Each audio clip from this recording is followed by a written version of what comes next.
Did you know you can manage difficult emotions to cultivate confidence? Hi, I'm Laura Lee, and this is your 5-Minute Spirit Reboot.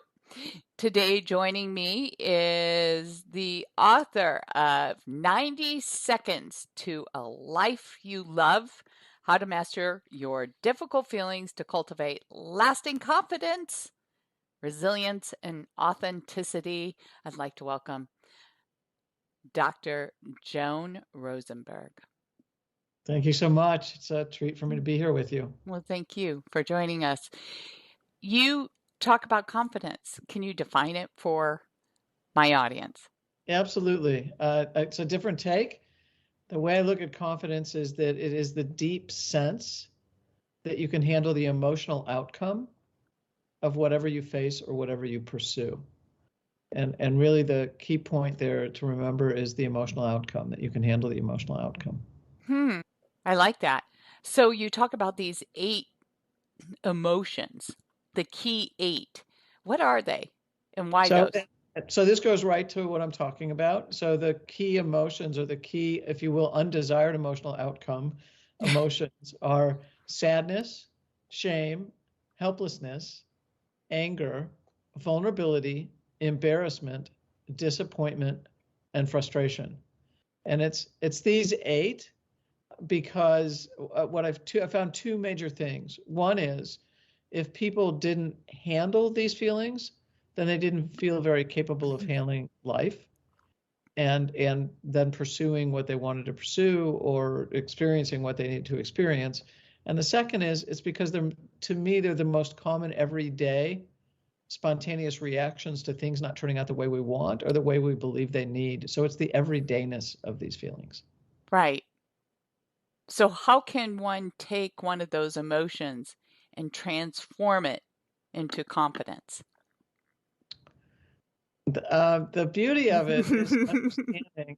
Well, it's understanding that if we don't handle these feelings well, Yes. then we back off from things. We back off from our dreams. We back off from our goals. We back off from relationships. We back off from things that are important to us.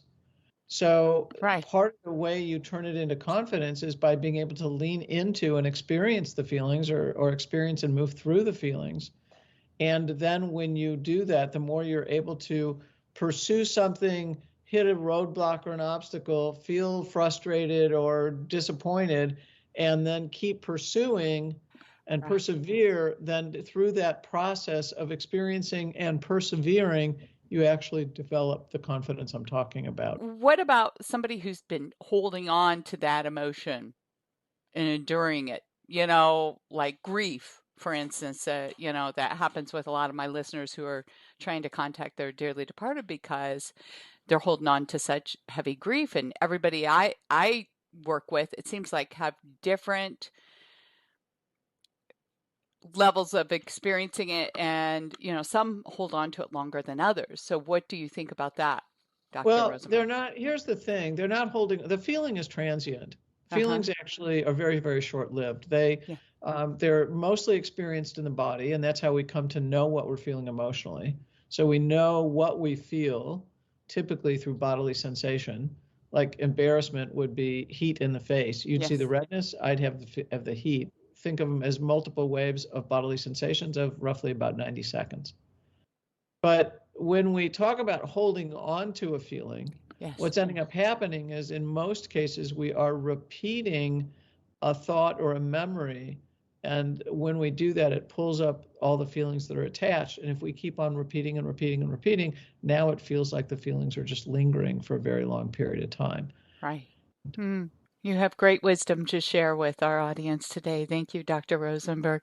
And so, where can people find 90 Seconds to a Life You Love? They can find it anywhere they buy books, and it's also in audio form. Oh, that's fantastic. Thanks Yes. again for sharing Yeah. your time today. And if you like this episode and you want more 5-Minute Spirit Reboots, please subscribe to our show and share it. Thank you. Thank you.